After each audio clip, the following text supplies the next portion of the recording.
오늘 우리에게 주시는 하나님의 말씀은 신약 성경 마태복음 15장 10절에서 20절입니다. 마태복음 15장 10절에서 20절, 저와 여러분들이 한 절씩 교독하시고 마지막 20절 말씀 합독하겠습니다. 무리를 불러 이르시되 듣고 깨달으라. 입으로 들어가는 것이 사람을 더럽게 하는 것이 아니라 입에서 나오는 그것이 사람을 더럽게 하는 것이니라. 이에 제자들이 나와 이르되 바리새인들이 이 말씀을 듣고 걸림이 된 줄 아시나이까? 예수께서 대답하여 이르시되 심은 것마다 내 아버지께서 심지 않으신 것을 회복하시니 그냥 두라. 그들은 맹인이 되어 맹인을 인도하는 자로다. 만일 맹인이 맹인을 인도하면 둘이 다 구덩이에 빠지리라 하시니 베드로가 대답하여 이르되 이 비유를 우리에게 설명하여 주옵소서. 예수께서 이르시되 너희도 아직까지 깨달음이 없느냐? 입으로 들어가는 모든 것은 배로 들어가서 뒤로 내버려지는 줄 아시느냐? 입에서 나오는 것들은 마음에서 나오나니 이것이야말로 사람을 더럽게 하느니라. 마음에서 나오는 것은 악한 생각과 살인과 간음과 음란과 도둑질과 거짓 증언과 비방이니. 함께 읽겠습니다. 이런 것들이 사람을 더럽게 하는 것이요 씻지 않은 손으로 먹는 것은 사람을 더럽게 하지 못하느니라. 아멘.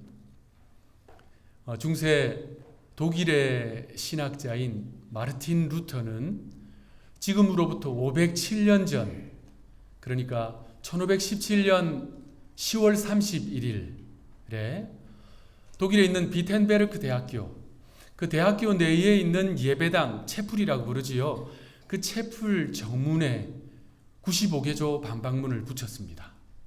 이 사건을 시작으로 유럽의 종교개혁, 정확히 말한다면 교회개혁에 불이 붙었습니다.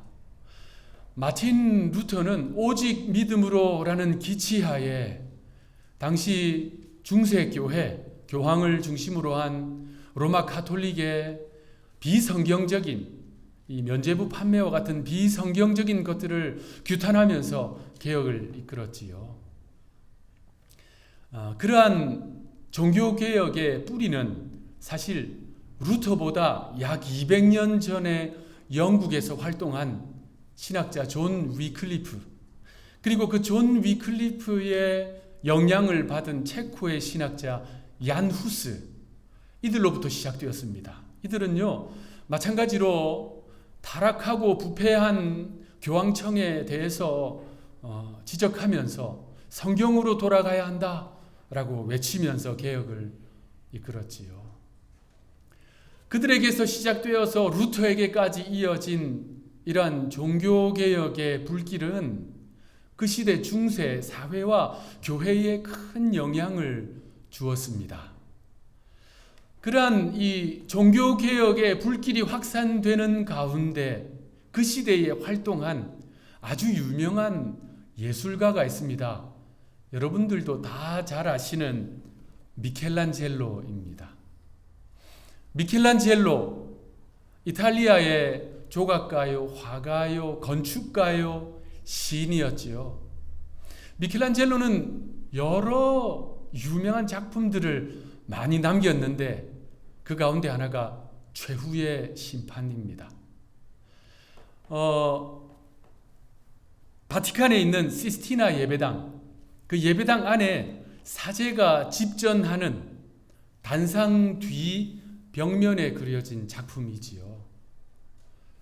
높이가 45피트, 넓이가 40피트에 이르는 거대한 벽화입니다. 우리 함께 바티칸에 가서 그 작품을 감상할 날이 있으리라 기대하면서 오늘은 화면으로 한번 보시겠습니다.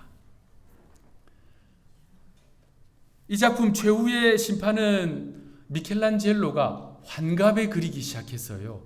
5년 6개월 동안 문 걸어 잠그고 그려서 만들어낸 작품입니다. 앞서 말씀드린 대로 그는 신앙적으로 이 종교개혁의 영향을 많이 받았는데 미켈란젤로에게 신앙적으로 가장 큰 영향을 준 사람은 마찬가지로 개혁자였어요.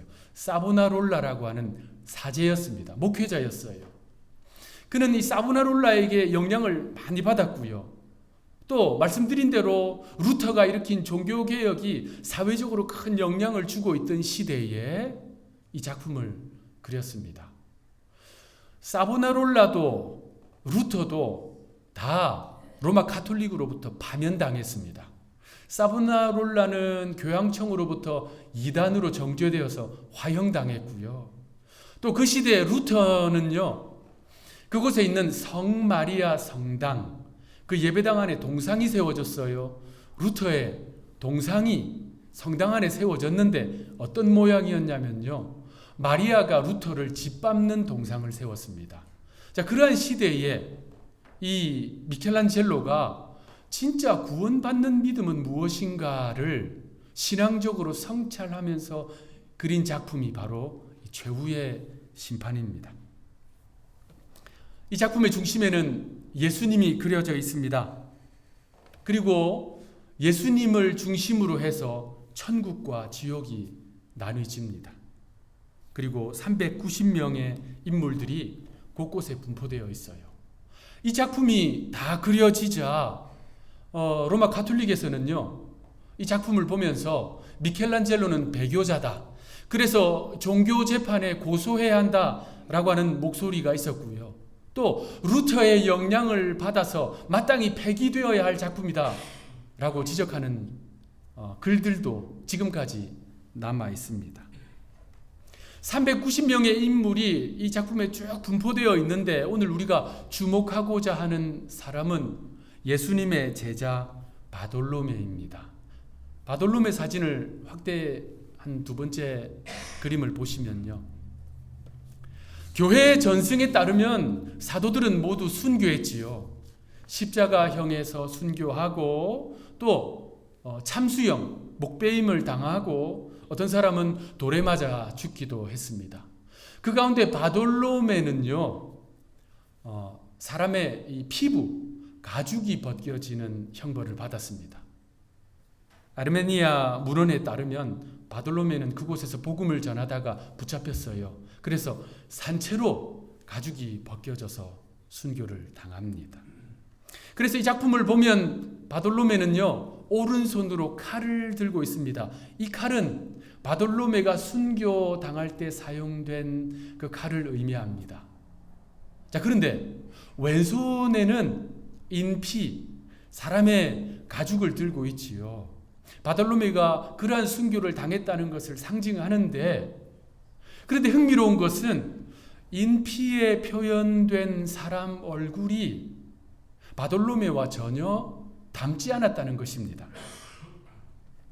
헤어스타일도 다르고요, 얼굴 모양도 전혀 다릅니다. 그렇다면 이 얼굴은 누구의 얼굴일까요? 바로 이 작품을 그린 미켈란젤로 자신의 얼굴입니다. 세 번째 사진을 보시면요, 미켈란젤로는 자신의 얼굴을 그 인피에 그려 넣었습니다. 이 그림 전체로 볼 때, 구도로 볼 때 미켈란젤로가 그린 이 인피, 정확히는 자신의 얼굴이지요. 이것은 천국과 지옥 사이에 걸쳐 있어요. 그래서 그 자신이 도대체 앞서 말씀드린 대로 어떤 믿음이 구원받는 믿음인가, 어떤 믿음이 천국 가는 믿음인가, 어떤 믿음이 진실된 믿음인가를 깊이 고민하면서 그린 작품이 이 최후의 심판입니다. 그렇습니다. 천국과 지옥을 나누시는 구원의 주님은 사람의 겉모습을 따라 판단하시지 않습니다. 가죽으로는 가릴 수 없는, 껍데기로는 가려지지 않는 우리의 중심을 살피시기 때문입니다. 그래서 로마서 8장 27절은 그 하나님을 사람의 마음을 살피시는 하나님이라고 말씀하고 있습니다. 여러분, 하나님은요, 마음을 살피세요. 우리의 중심을 꿰뚫어 보십니다. 그래서 그 하나님께서 많은 사람들 중에 다윗을 선택하사 기름 부어 왕이 되게 하신 것이지요.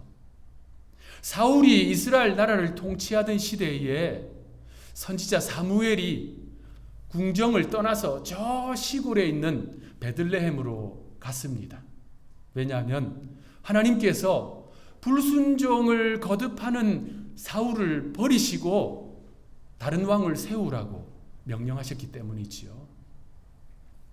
사무엘은 저 베들레헴에 있는 이새의 집으로 찾아갑니다. 하나님의 명령을 따라 그곳으로 갔어요. 뿔에 기름을 채워서 그 집을 딱 방문하니까 그 집의 첫째 아들 엘리압으로부터 7명의 아들이 준비를 하고 있습니다. 사무엘이 엘리압을 딱 보는데 마음에 느낌이 왔어요. 이 아들이구나. 이 아들이 사울을 대신할 왕이구나. 엘리압이 키도 크고 잘생겼어요. 사울이 키가 크고 외모가 출중했거든요. 성경이 그렇게 기록하고 있습니다. 그래서 이 사울에 필적할 만한 외적 조건을 가진 엘리압을 딱 보는데 선지자 사무엘의 마음이 흡족했습니다. 그래서 뿔을 들어서 그의 머리에 딱 부으려고 하는데 하나님이 멈추게 하셨어요. 사무엘 멈춰라. 그리고 아주 중요한 말씀을 하십니다. 사무엘상 16장 7절 우리 합독하겠습니다. 시작. 여호와께서 사무엘에게 이르시되 그의 용모와 키를 보지 말라. 내가 이미 그를 버렸노라. 내가 보는 것은 사람과 같이 아니하니 외모를 보거니와 나 여호와는 중심을 보거니와. 둘째 아들 아비나답, 셋째 아들 삼마, 일곱째까지 쭉 하나님이 다 아니라고 하시는 거예요. 그럼 도대체 누구입니까? 그랬더니 형제 축에도 끼지 못해서 들판에 나가서 거친 삶을 살고 있는 양떼를 돌보고 있는 다윗을 불러서 사무엘 앞에 세웠습니다. 이 다윗을 딱 바라보는 순간에 사무엘에게 하나님의 마음이 느껴졌어요. 아, 하나님은 중심을 보시는구나. 그래서 사무엘은 다윗에게 기름을 부어 그를 왕으로 세웠습니다. 여호와는 중심을 보시느니라. 하나님께 있어서 뭐가 제일 중요한가? 하나님께서 무엇을 살피시는가? 바로 우리 중심이라는 거예요. 이 구절에서 중심이라고 번역된 이 히브리어 원래 단어는 한번 따라합시다. 레바브라고 하는 히브리어가 쓰여졌는데요. 그것은 심장 또는 마음이라고도 번역됩니다. 여호와는 중심을 보시느니라. 중심이 곧 마음이고 사람의 마음이 그 사람의 중심이라는 거예요. 나의 중심은 무엇인가? 내 인생의 중심이 무엇인가? 그것은 단순하면서도 명확합니다. 우리의 마음이 무엇이 있는가? 우리가 마음으로 무엇을 품고 있는가? 그것이 나의 중심이요 내 인생의 중심입니다. 그래서 잠언은 이렇게 말씀합니다. 잠언 4장 23절 모든 지킬 만한 것 중에 더욱 네 마음을 지키라. 생명의 근원이 이에서 남이니라. 생명의 근원이 어디서 나온다고요? 마음에서요. 그러니까 살고 죽는 것, 성공과 실패, 행복과 불행을 나누는 것이 무엇인가? 우리의 껍데기가 아니라 이 중심, 이 마음이라는 것이 성경의 분명한 가르침입니다. 우리가 살다 보면 인생에서 중요하게 여겨지는 것 여러 가지를 만납니다. 그런데 그 가운데 제일 중요한 것이 무엇인가? 단연 마음이지요. 그래서 똑똑한 사람, 말 잘하는 사람, 또 외모가 수려한 사람 보면 우리가 호감을 가집니다. 그런데 존경하는 마음은 누구에게 생기는가? 마음이 깊은 사람, 마음이 넓은 사람, 마음이 따뜻한 사람, 마음이 깨끗한 사람, 우리는 그런 사람들을 만나면 저절로 고개가 숙여집니다. 존경심이 저절로 나옵니다. 자, 그런데 오늘 본문에는 그 반대의 인물들이 등장합니다. 그러면서 주님은 그들을 통해서 껍데기가 아닌 이 마음의 중요성을 우리에게 가르쳐 주십니다. 1절 말씀 우리 함께 읽겠습니다. 1절 시작. 그때에 바리새인과 서기관들이 예루살렘으로부터 예수께 나와 이르되. 예수님께서 갈릴리를 중심으로 천국 복음을 전파하시고 병자들을 치료하시고 기적을 행하셨습니다. 그러자 그 소문이 유대교의 중심인 예루살렘에까지 퍼졌습니다. 그러자 당시 유대교 정치 종교의 가장 중심 기관이라고 할 수 있는 산헤드린 공회가 예수님을 조사하기 위해서 종교 조사관들을 파견했어요. 그들이 바로 1절에 나오는 바리새인과 서기관들입니다. 그들이 예수님께 찾아와서 제자들이 장로들의 전통을 지키지 않는다라고 비판합니다. 오늘 본문 2절 말씀. 당신의 제자들이 어찌하여 장로들의 전통을 범하나이까? 떡 먹을 때에 손을 씻지 아니하나이다. 자, 당시 유대교에서는요, 조상들로부터 내려오는 교훈, 가르침이 있었습니다. 입으로 전해져 내려왔어요. 그것을 불문법이라고 그러지요. 문서화되어 있지 않는 그것을 가리켜서 장로들의 전통이라고 불렀습니다. 그들은요, 이 장로들의 전통을 아주 중요하게 여겼습니다. 구약 성경 말씀만큼 중요하게 여겼어요. 그런데 문제는 때로 구약 성경 말씀과 그 의미가 대치될 때도 있었어요. 그런데 성경 말씀보다 이 전통을 더 중요하게 여겼다는 것이 문제입니다. 1절, 2절에 나오는 바리새인과 서기관들이 떡 먹기 전에 손을 씻지 아니한 것에 대해서 지적하는 이 전통, 이것은 구약 성경에 나오는 규례가 아닙니다. 장로들의 전통 안에 나오는 정결례입니다. 그들은 그 정결례를 기초로 해서 제자들을 비판한 것입니다. 여러분, 이들이 주장하는 식사 전에 손을 씻는 것, 이것은요, 단순히 위생에 대한 이야기가 아닙니다. 식사 전에 손을 깨끗하게 씻는 것이 중요하지요. 그런데 그들이 만든 이 정결례는 그 행위를 하느냐 하지 않느냐에 따라서 종교적 정결과 부정을 나누어 버린 것입니다. 그래서 종교적으로 부정하게 되면 어떻게 됩니까? 하나님 앞에 나아갈 수 없다는 것입니다. 언제까지요? 그들이 정하는 정결례를 행할 때까지. 예수님은 그들을 향해서 엄중하게 말씀하십니다. 겉으로는 믿음이 좋은 척 보이려고 가면을 쓰는 그들의 외식과 형식주의를 날카롭게 지적하십니다. 그리고 구약의 선지자 이사야의 예언을 언급하시면서 그러한 전통들은 오히려 하나님의 말씀을 범하게 만든다라고 가르치십니다. 오늘 본문 8절 9절 말씀 우리 합독하겠습니다. 8절 9절 시작. 이 백성이 입술로는 나를 공경하되 마음은 내게서 멀도다. 사람의 계명으로 교훈을 삼아 가르치니 나를 헛되이 경배하는도다 하였느니라. 하나님께서 주목하여 보시는 것이 무엇인가? 마음이라는 것입니다. 입술로만, 말로만, 겉으로만 공경하는지 아니면 진심을 다해 온 마음과 뜻을 다해 하나님을 섬기는지 하나님은 다 아신다는 거예요. 마음을 살피시기 때문입니다. 중심을 꿰뚫어 보시기 때문입니다. 그래서 식사 전에 손을 씻지 않고 음식을 먹는 이 장로들의 전통을 지키지 아니한 것이 사람을 더럽게 하는 것이 아니라 오히려 그 마음에서 나오는 것들이 그 사람을 더럽게 한다라고 말씀하세요. 오늘 본문 18절에서 20절 말씀, 이 본문의 예수님의 말씀의 결론인데요. 우리 함께 읽도록 하겠습니다. 시작. 입에서 나오는 것들은 마음에서 나오나니 이것이야말로 사람을 더럽게 하느니라. 마음에서 나오는 것은 악한 생각과 살인과 간음과 음란과 도둑질과 거짓 증언과 비방이니 이런 것들이 사람을 더럽게 하는 것이요 씻지 않은 손으로 먹는 것은 사람을 더럽게 하지 못하느니라. 이 말씀에서 예수님이 더럽다라고 표현하신 것은 당연히 위생에 대한 이야기가 아닙니다. 이 더럽다라는 단어를 타락이라고 하는 단어와 바꾸었으면 훨씬 더 이해가 쉽습니다. 제가 그렇게 해서 한번 읽어볼게요.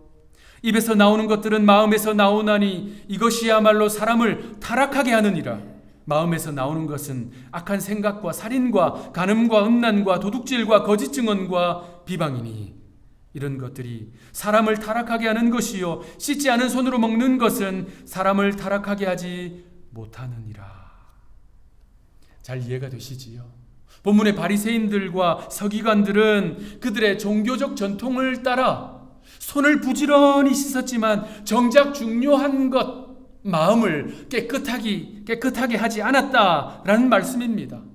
진짜 사람을 타락하게 하는 것은 악한 마음인데 그 마음 안에 있는 악한 생각, 살인, 간음, 음란, 도둑질, 거짓말, 다른 사람을 비방하는 것, 그들 속에 그것이 가득했는데 그것이 씻어내지 않고 그저 손만 열심히 씻고 있었다는 것, 그것을 엄중하게 지적하시면서 제자들을 가르치시는 것이 오늘 본문의 말씀입니다. 하나님은 너희들의 마음을 보신다, 중심을 보신다. 그러니 마음을 깨끗하게 하라. 그 마음에서 악한 생각, 살인, 간음, 음란, 도둑질, 거짓말, 타인을 비방하는 것이 자리 잡지 않도록 깨끗하게 하라. 이것이 본문을 통해서 말씀하시는 예수님의 말씀입니다. 예수님의 이러한 가르침은 오늘을 살아가는 우리에게도 그대로 적중합니다. 왜냐하면 하나님은 여전히 우리의 중심을, 우리의 마음을 살피시기 때문입니다. 그러니 우리가 우선적으로 해야 할 일이 무엇일까요? 이 마음을 정결하게 하는 것입니다. 이 마음을 관리하는 것입니다.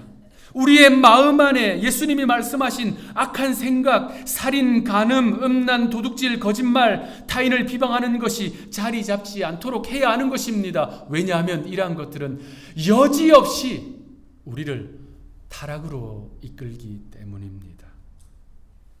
구약의 믿음의 사람 다윗은 바로 그러한 위기를 경험했어요. 그래서 그는 눈물을 흘리며 애통하며 하나님 앞에 이렇게 기도했습니다. 시편 51편 10절 11절. 자, 우리 다윗의 그 마음으로 함께 읽어보겠습니다. 시작. 하나님이여 내 속에 정한 마음을 창조하시고 내 안에 정직한 영을 새롭게 하소서. 나를 주 앞에서 쫓아내지 마시며 주의 성령을 내게서 거두지 마소서. 여러분, 다윗의 간절한 기도를 보십시오. 하나님, 내 속에 정결한 마음을 주옵소서, 정직한 영을 새롭게 하옵소서. 다윗이 자신의 마음을 돌아보니까 악한 것이 가득한 거예요. 그래서 간절하게 기도했습니다. 그가 이같이 간절하게 기도할 수밖에 없었던 분명한 이유가 있습니다. 11절. 나를 주 앞에서 쫓아내지 마시며 주의 성령을 내게서 거두지 마소서. 자신의 마음이 정결하지 아니하니, 죄가 가득하니 하나님께서 그 하나님의 거룩한 임재 안에서 다윗을 쫓아내시고 다윗 안에 거했던 성령께서 떠나가시는 그 위기를 다윗이 느낀 거예요. 그래서 간절하게 기도한 것입니다. 여러분, 하나님은 제 안에, 여러분들 안에 거하십니다. 하나님은 이것을 기뻐하세요. 하나님은 이것을 원하십니다. 우리 일생 다 가도록 하나님은 우리 안에 거하시면서 동행하시기를 원하십니다. 그런데 이것을 불가능하게 만드는 것이 있습니다. 우리 안에 있는 죄. 하나님은 죄와 함께 거하실 수 없습니다. 그래서 우리가 마음에 죄악을 품으면, 우리 심령에 죄가 가득하면 하나님께서 떠나십니다. 성령께서 떠나십니다. 하나님과의 관계가 단절될 수밖에 없습니다.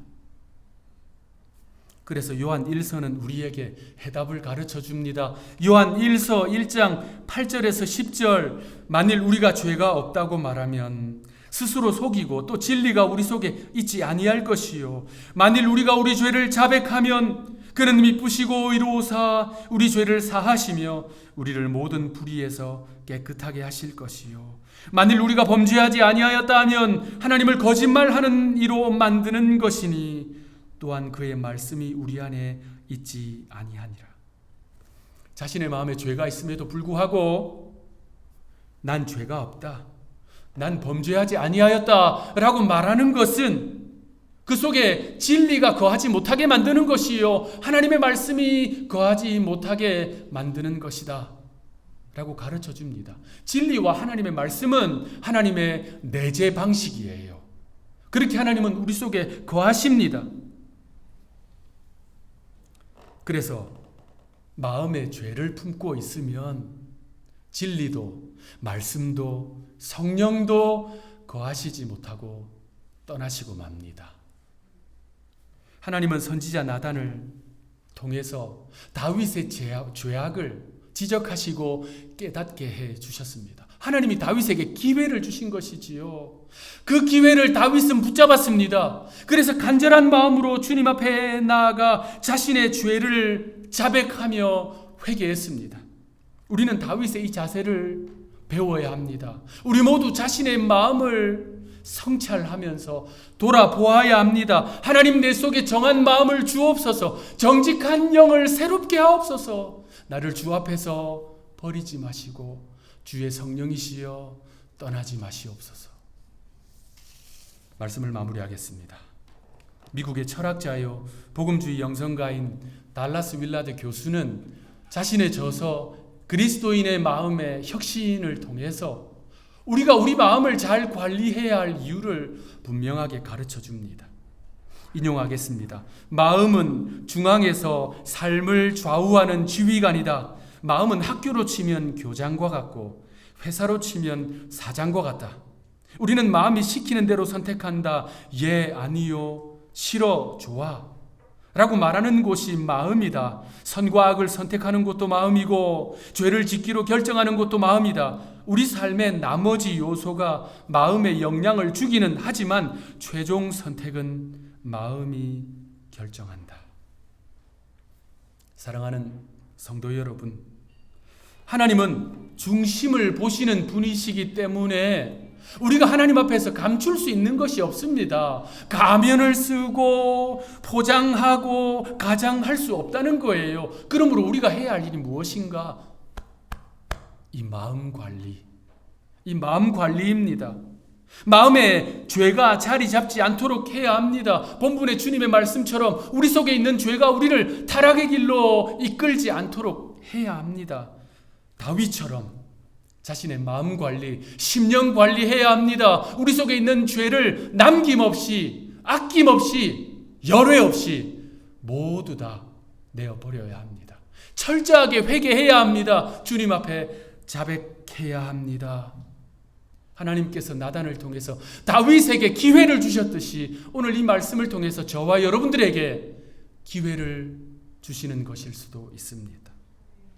그래서 다윗과 같이 마음 관리, 중심 관리, 심령 관리해서 하나님께서 떠나시는 인생이 아니라 일생 다가도록 주의 성령께서 함께 하시는 복된 인생이 되시기를 구주 예수님의 이름으로 축원합니다.